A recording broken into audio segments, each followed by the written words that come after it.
साहब, आइए।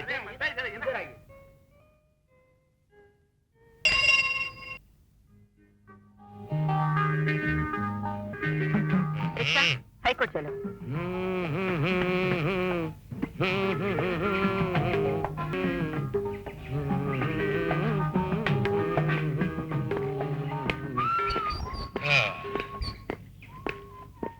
लीजिए आ गया। मेम साहब, सिर्फ 2 रुपए। मैं हमेशा 2 रुपए ही देती हूँ। अजी मेम साहब, किस जमाने की बात कर रही हैं आप? ये भारत देश है, गरीबों और राजनीतिकों से भरा पूरा देश। दिन ब दिन चीजों के दाम बढ़ते जा रहे हैं, सिवाय मेहनत की कमाई के। कल जो 1 रुपए में सामान मिलता था, आज वो 2 रुपए में मिल रहा है। आज जो 2 रुपए में मिल रहा है, कल वो 20 रुपए में मिलेगा। और फिर आप ये क्यों नहीं समझते कि यहाँ का बजट बढ़ता ही रहता है, बढ़ता ही रहता है। और फिर देखिए, आप जैसे पढ़े लिखे लोगों को, हम जैसे पढ़े लिखे लोगों का ख्याल रखना चाहिए कि नहीं? पूरे शहर में इकलौता रिक्शा वाला हूँ, ओनली 1 पीस, जो एमए की डिग्री के बावजूद रिक्शा चला रहा। और आपको 2 रुपए ज्यादा देने में तकलीफ हो रही है। निकालिए 4 रुपए, 2 रुपए और निकालिए। लो। नमस्ते। हे भगवान, क्या होगा इस देश का? यहाँ रोको।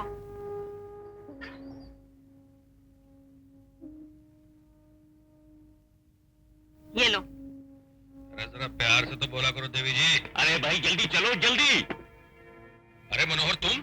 अरे बातें बाद में करेंगे दोस्त, अभी तू रिक्शा भगा। मेरी जान खतरे में, कुछ लोग मेरा पीछा कर रहे हैं। अरे पीछा करने वाले तेल लेने गए यार। रघुनाथ प्रसाद राय एमए की रिक्शा को कौन पकड़ सकता है? ये देखो। रघु, तुम एमए पास करके रिक्शा क्यों चला रहे हो? अरे भाई, यही सवाल कई बार मैं अपने आप से खुद भी कर चुका हूँ। अब जहां जाता हूँ नौकरी के लिए, पाता हूँ कि मुझसे कम पढ़ा लिखा आदमी पहले ही रख लिया गया। तो सिवाय रिक्शा चलाने का और क्या रास्ता था? खैर छोड़ो, ये बताओ, तुम्हारे पीछे कौन लोग पड़े थे? अरे पुलिस वाले। पुलिस वाले? पुलिस वाले तुम्हारा पीछा क्यों कर रहे थे? साले कहने लगे धंधा बढ़ गया तो हफ्ता भी बढ़ाओ। मैंने मना कर दिया तो साले भूत की तरह पीछे पड़ गए। अबे ओ राम मनोहर त्रिपाठी के बच्चे, तो स्मगलिंग का धंधा करने लगा है? करने लायक और कोई काम भी नहीं।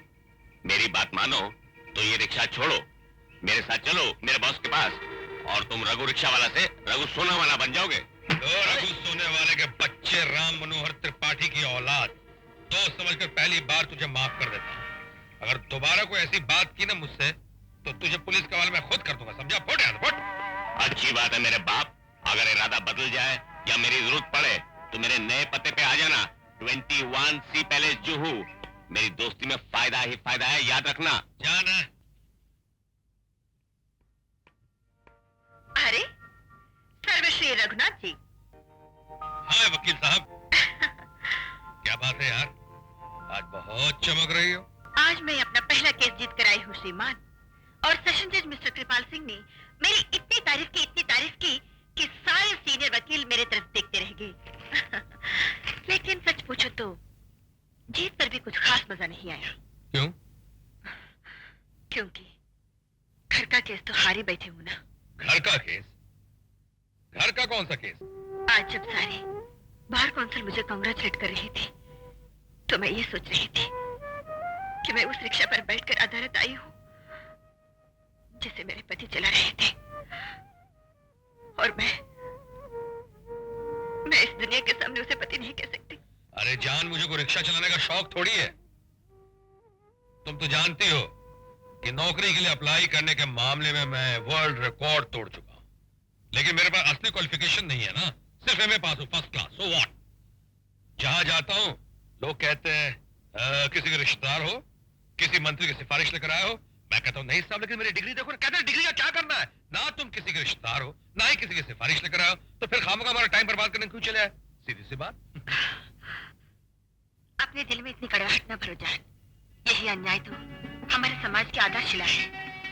देखो जान, जिस दिन तुम्हारे इस जान को गुस्सा आ गया ना, मैं समाज की ऐसी तैसी कर दूंगा। ऐसी तैसी नहीं की जाती, समाज को बदला जाता है।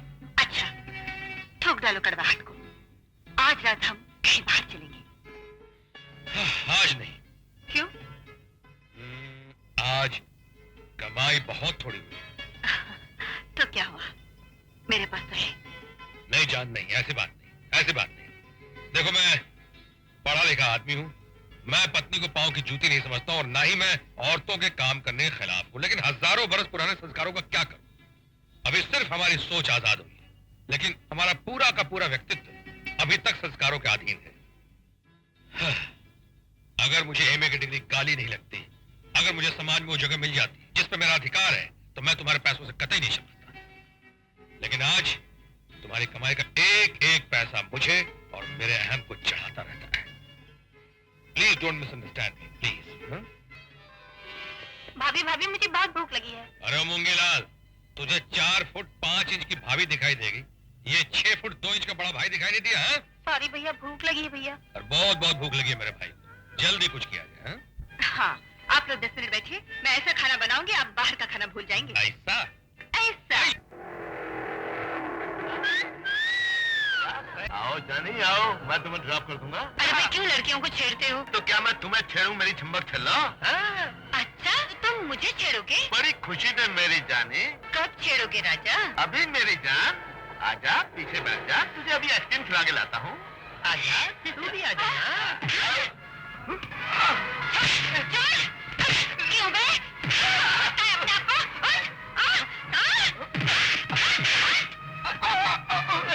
नहीं करेंगे? क्या बोल रहा था?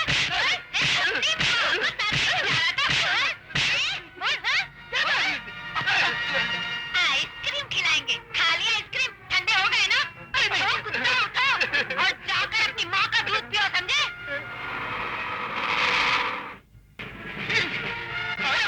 सालों को ले चलो पुलिस स्टेशन, वहीं चल के इनकी धूल झाड़ लो। बड़े आए शाबाशिक। और तुम लोग खड़े खड़े मुर्गी की तरह कांप क्या रहे हो? अरे ऐसे लोगों को तो निकालो जूता और मारो सालों के मुंह पर, फिर देखो कैसे दोबारा छेड़ते हैं। अरे जरा हिम्मत करो, हिम्मत।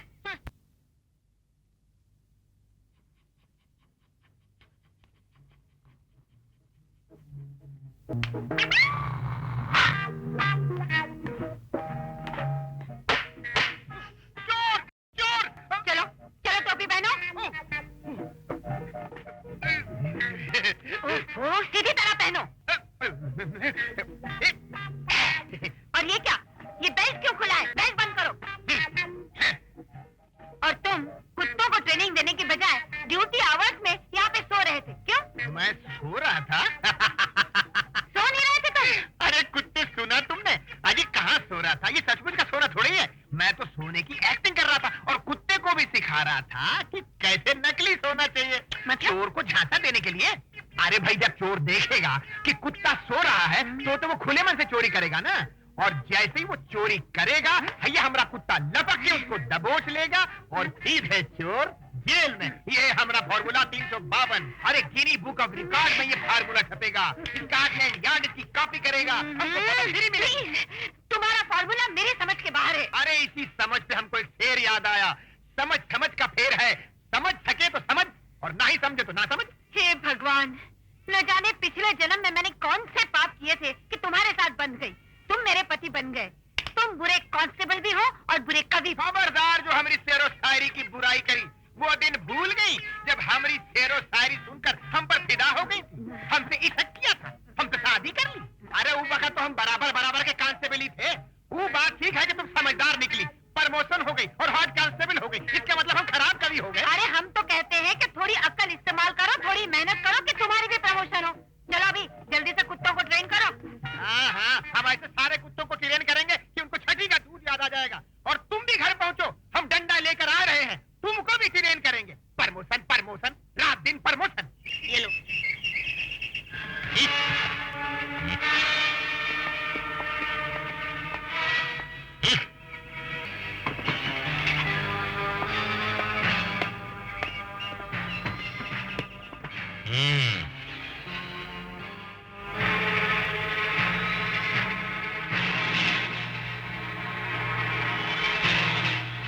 भैया एक 10 रुपए निकालना भैया। काहे के लिए? हबीब लोहा के वास्ते। नबे आया भैया। माफ करना दादा।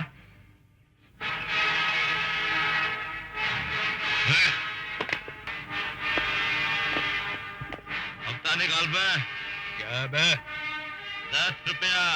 क्यों, तेरे बाप की शादी है क्या? यहाँ पर रिक्शा खड़ा करने का हफ्ता लगता है, समझा? बहुत बोल रही है। नाम अता पता बता।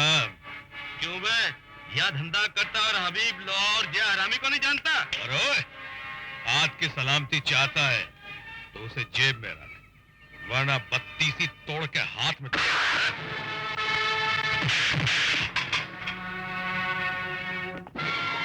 तुझे देख लूंगा। अबे जा जा चमनलाल मूंगीलाल के औलाद, चल हट।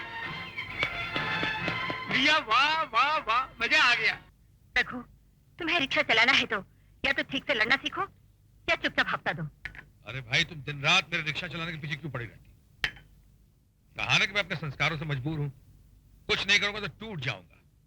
रिक्शा चलाता हूं तो मेरा पसीना मेरे अंदर की धधकती हुई आग को धीमी आंच देता रहता है कि समाज ने तुम्हारे साथ बड़ा अन्याय किया है और भगवान ने भी कुछ अच्छा सलूक नहीं किया। काश तुम्हें किसी मंत्री या उप मंत्री की बेटी बना देते तो उनकी भगवानी में क्या कमी हो जाती। हमें अन्याय के इस कीचड़ में रेंग रेंग कर जीने वाला केचुआ बनने की क्या जरूरत है।